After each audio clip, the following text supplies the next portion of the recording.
савдо бигзарад, андӯҳи дилҳо бигзарад, ҳам навбати мо бигзарад, аммо ба зери осмон ҳамчун замини бекарон некӣ бимонад ҷовидон.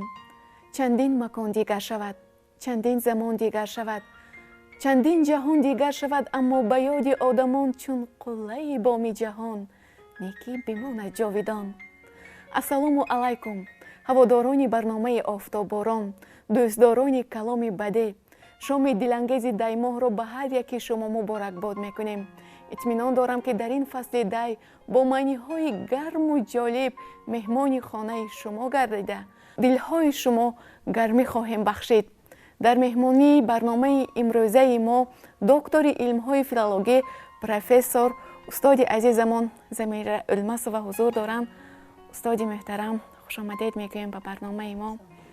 дар соли 2020 барномаи офтобборон тарҳ ва равиши худро дигар кард ва мехостем дар соли 2020 боз ҳам ба мардум ғизои маънавӣ бахшида барои ғановатманд гаштани ҷаҳони маънавии онҳо саҳми худро гузорем. ба ғайр аз ин дар барномаи офтобборон як дигаргуни аст. интихоби шеър ҳамешагӣ аз ҷониби мо буд ва шумо хостед ки ба барномаи офтобборон имрӯз армуғони маънавӣ бахшед ва интихоби шеър аз шумо аст ва ба мо бисёр ҷолиб буд ки шумо кадом ғазалро интихоб кардед. саломат бошед Гулҳаёҷон. ман барои шумо барои ҳамин як барномаи бисёр дилкаш, барномае ки барои мардуми тоҷик ғизои маънавӣ медиҳад муборакбод мегӯям. ва имрӯз ман бо кӯлвори пур аз маънои ғазалиёти устод Лоиқ омадам ва мехоҳам ки як ғазали устод Лоиқро ки соли 1986 эҷод карданд ва номи он дигар дар ҷомаи душман сари ёрӣ макун бо ман, ки барои тарбияи насли навраси имрӯзи тоҷик инқадар як роҳкушо аст, ҳамона ҳамроҳам гирифта омадам. ташаккур устод. бисёр аз номаш ҳам ҷолиб ғазале ки диққат ҷалб кунанда. итминон дорам ки ба бинандагон ғизои маънавӣ мебахшад. хуб мешуд ки дар бораи мазмуну мундариҷаи ин ғазал фикру андешаҳои худро пурратар баён мекардед. саломат бошед. раҳмат Гулҳаёҷон. Лоиқ Шералӣ инсони комил аст, инсони шариф аст пеш аз ҳама ва шоири худодод аст ва боистеъдод аст. шоирест ки тамоми тоҷикистониён, тамоми олам, дунё ӯро бо иҷодиёти баландпарвозаш, бо иҷодиёти баландмазмунаш шинохт ва дар дили худ тоҷикистониён ва оламиён дар худ ҷой доданд. иҷодиёти Лоиқ Шералӣ бо ду роҳ ҷараён гирифт. яке он ки ӯ тавонист ки бо роҳи адибони классик пеш рафта бошад.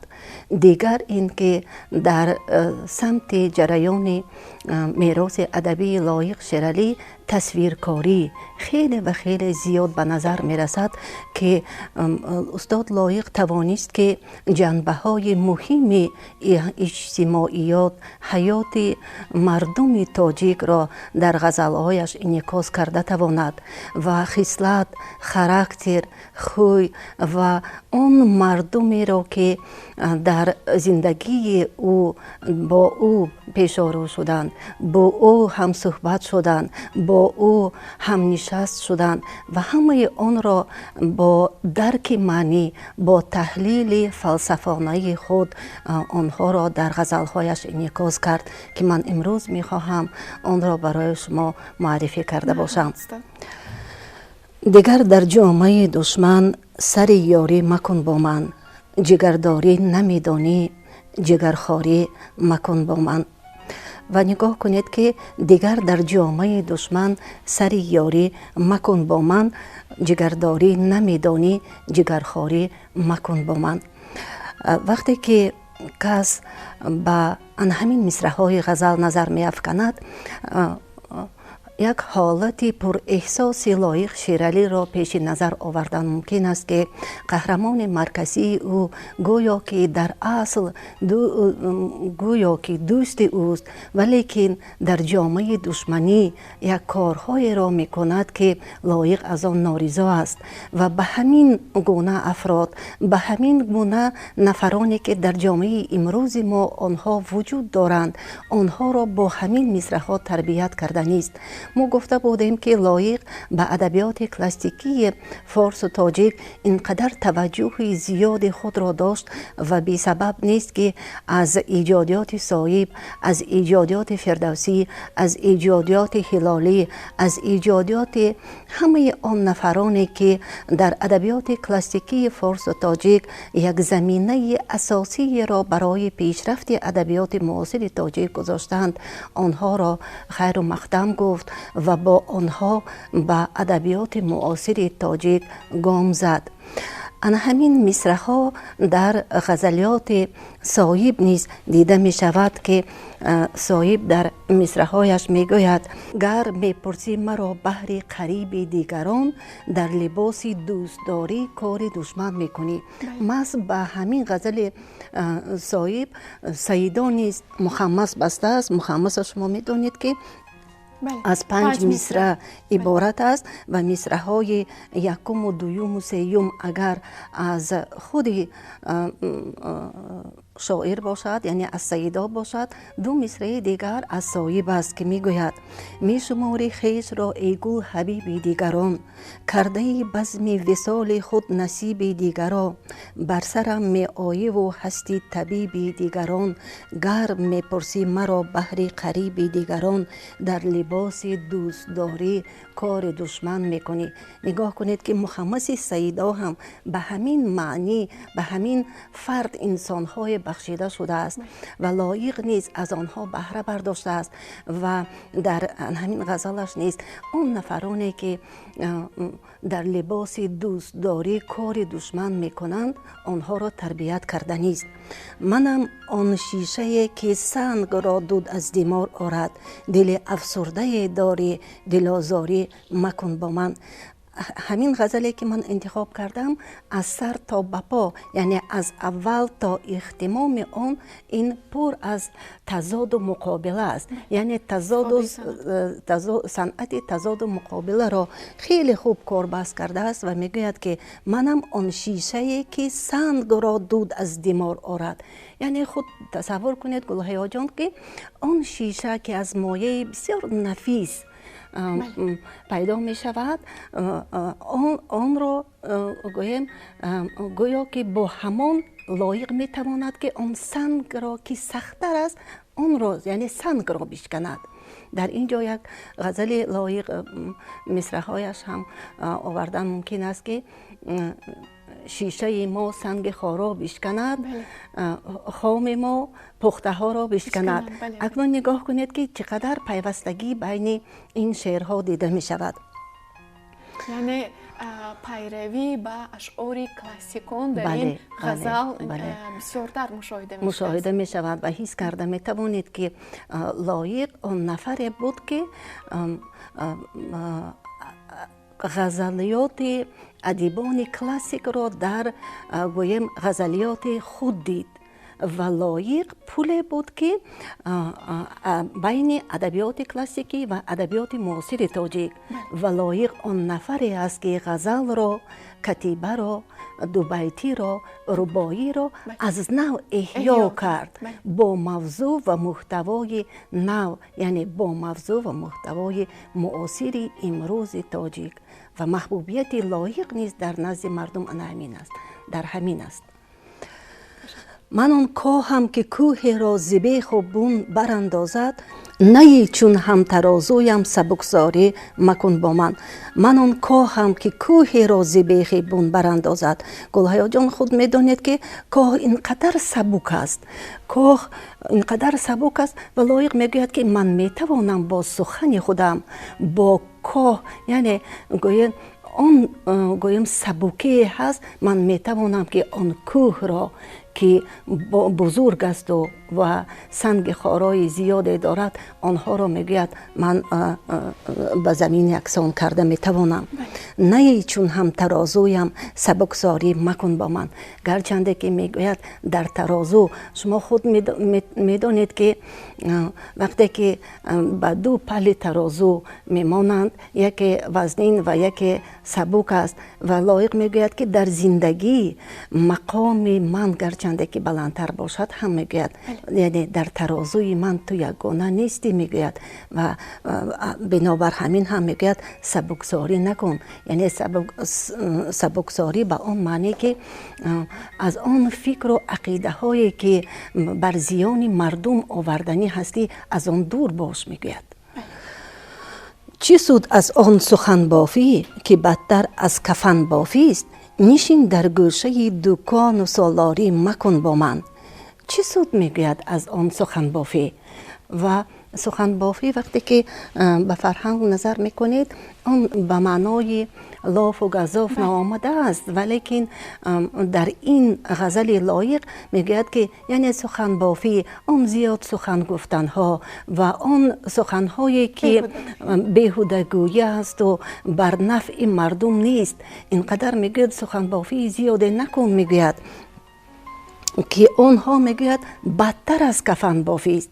در بعض موردها گلخیا جان وقتی که در مجلس می نشینید یا در صحبت می نشینید بعضا خاموش نشستن بهتر است میگویند بزرگان و همین خاموشی هم یک فلسفه زندگی است که نفر دیگر از اون خلاصه برداری کرده میتواند و میگوید که اون سخنی زیادتی که تو میگویی و اون به مقصد یعنی به مقصود نمیرساند انسان ها را، اون در برابر کفن بافی است.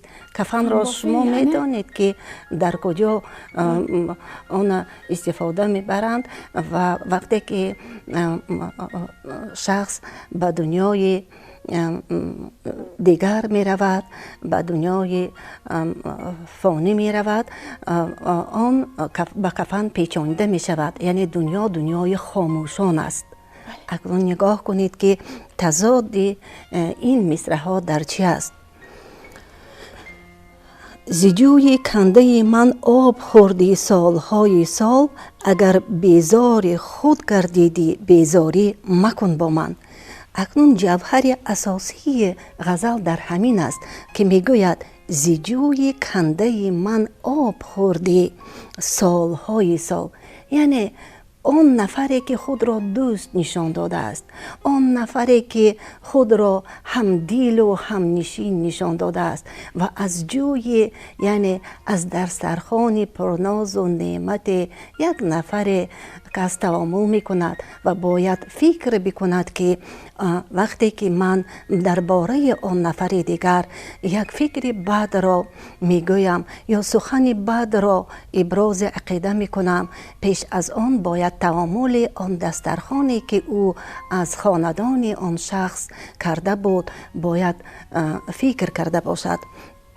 بنابر همین میگوید که زجوی کنده من آب خوردی سالهای سال، یعنی که گویا که دوستی لایق سالهای سال با هم بودند و ولیکن آنها در آخر چیکار کردند؟ انا همین با گویم خصلت و گویم خراکتری خودشان را نشان دادند و در مصرع آخر میگوید الا ای دوست دشمن نسق بار فراست کن، مددگاری نمیتونی خلالگاری مکن با من. و وقتی که میگوید که ای دوستی دشمن نسق، در اصل دوست نیستی، یعنی دشمن هستی و با خصلت دشمنی خودت میگوید فراست کن، یک فکر کن که اگر تو مددگاری با من مددگاری کردن نمیتوانی خلالگاری نکن. اگر خلاصه کرده گویم گلخیا جان، انسان های در جامعه ما هستند که آنها برای پیشرفت یک نفر دیگر خلالداری میکنند و لایق بزرگوار با همین غزل خودش او توانسته است که آن نفران را که به همین مانند یعنی образи اساسی گوییم در همین جا یک نفری هست که نامعلوم است، معلوم نیست و بنابر همین هم به آنها یک راه نیک، راه مهر، راه محبت را نشان دادن است. تشکر استاد، بسیار شرح و تفسیری پرمعنا بود و در این غزل با پیروی کردن با اشعار بزرگان ما، استفاده بردن صنعت‌های بدیعی، تربیت نمودن انسان کامل، شاعر خدمت خود را در نزد جامعه امروزه ما ادا کرده است. برای صحبتی گرم و صمیمی اظهار منتداری اهل تهیه‌گران برنامه را می‌رسانیم. خوش آمدید میگویم به برنامه ما باری دیگر. استاد تشکر زیاد. سلامت باشید. رحمت. من منتدارم.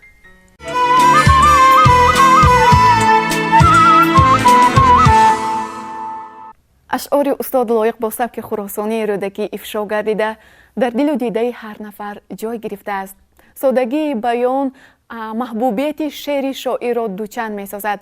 از این رو ما تصمیم گرفتیم در برنامه خود یک بخش نو با نام بخش آهنگ شعر لایق تشکیل کنیم. در این بخش حافظان ورزیده ولایت سوخت و حتی کشور را تکلیف نموده آن شعرهای استاد لایق را که با آهنگ درآورده شده است مورد بهره برداری قرار خواهیم داد.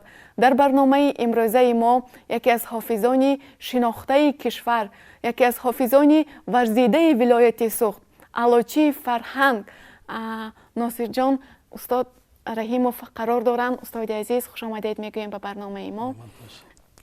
خیلی خوشحال گشتیم که تکلیف ما رو پذیرفتید و به برنامه ما یک رنگ نو خواهد بخشید. در آغاز میخواستیم بفهمیم که در قطار سرودهای شما سرودهایی هستند که از اشعار استاد لایق شعرهای زیادی را انتخاب کرده اید. کدام خصوصیتی خاصی شعر استاد لایق شما را وادار کرد که شما از شعر لایق انتخاب کنید؟ سلامت باشید. بله، استاد لایق شعرهایی که نوشتن همش قریب که درد دلی خلق و مردم می باشد. هر یک شعرهای استاد لایق ما خودی دردی مایه نویستگی بودیم میشن. اما ما از اشعار استاد لایق بسیارتر سرود و شعرهاش نگرفته آهنگ به بستگی. بله. چند عدد شعرها از اشعار استاد لایق شما انتخاب کردید؟ همین بیشتر به کدام موضوع ها؟ موضوع های تربیویش هم هست، موضوع های عاشقانش هم هست. از هر بهاش تیار کردگی، نکنی حسابش چند تا بودگیشه نمیدانم. بسیار با حافظان جوان وقتی که مصلحت میپرسند آیدی انتخاب سرود، آیدی انتخاب شعر، چگونه توصیه ها میدهید درباره انتخاب اشعار استاد لایق؟ جوانا آرزو میکنم که بسیارتر من از اشعار کلاسیکان، از اشعار من شاعرانی معاصر استاد لایق بسیارتر مطالعه کرده آهنگ بندن و خلق بخواندتیان. تشکر زیاد. استاد خیلی موردی موافق است که یکی از سرودهایی که بسیار به شما پسند است، انتخاب دوست داشته شما است، زنده می سرایدید. خب استاد لایق بچگیشان لبهای دایره زرفشان به رفترمان همین شعر به نظرم ایجاد کردگی بچگی هم بر لبی دریا گذشت. بذار من همونه خوندتیم. مرحمت استاد.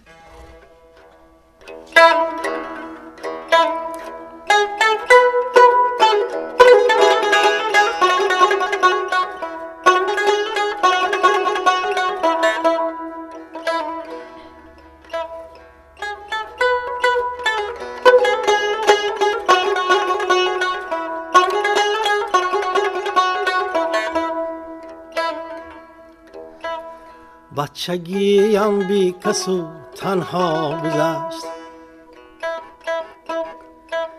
با درا و با خوش چینی ها گذشت. دامنش از خوش پور از دامنی صحرا گذشت.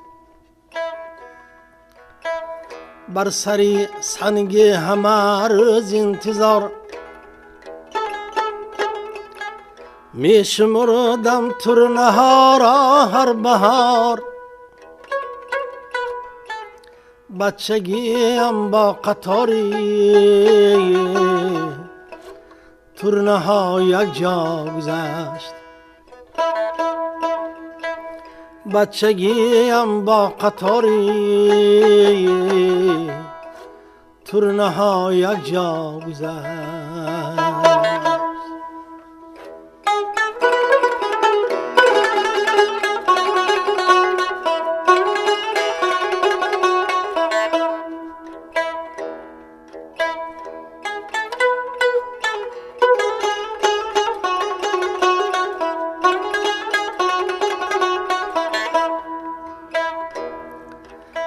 خنده می کردم به سوی شرشره،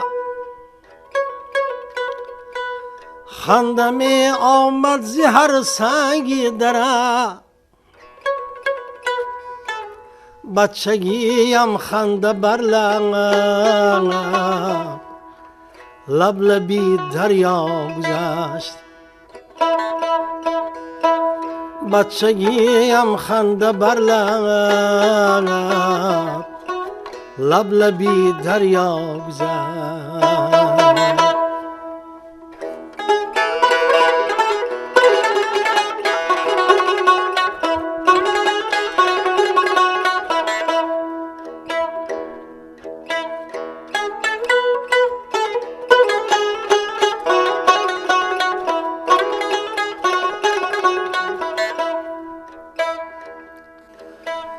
چشمی انداختن بر رودی مست تا بیفتد ماهی طلا به شست. چشمی انداختن بر رودی مست تا بیفتد ماهی طلا به شست. بچگیم با امیدی ماهی طلا گذشت. نامه ها بنوشته بودم بی حساب، لیگ از آن سو نمی آمد جواب. بچگی چون نامه بر یار بی پروا گذشت. بچگیم خنده بر لب لبی دریا گذشت. تشکر زیاد برای سراییدن چنین زنده سراییدن سرود. باز هم جذابیت شعر استاد لایق را زیادتر گرداند. تشکر زیاد میگوییم که دعوت ما را پذیرفتید و برنامه ما را باز هم رنگین کردید. اطمینان دارم که بینندگان گرامی ما برابر غذای معنوی گرفتن از شرح و تفسیر غزل استاد لایق باز هم استراحت کردن از سرودی که شما سراییدید باز هم طبعشان بالیده گشت. برای همین برای آن که در برنامه ما اشتراک کردید مینداری اهل تهیه‌گرانی برنامه را میرسانم. خوش آمدید استاد عزیز. خوش آمدید. اگر عشق تو مردی را به منزل برد خوشبختی، زی بین موج طوفان ها به ساحل برد خوشبختی. اگر از سینه او دل را بودی از بهای دل، و اگر عشقت و رو هم با غم دل برد خوشبختی. در همین جا برنامه نوبتی آفتاباران را حسن انجام میبخشیم تا هفته آینده خوشی های فراوان همراه شما باشد. تا دیدار.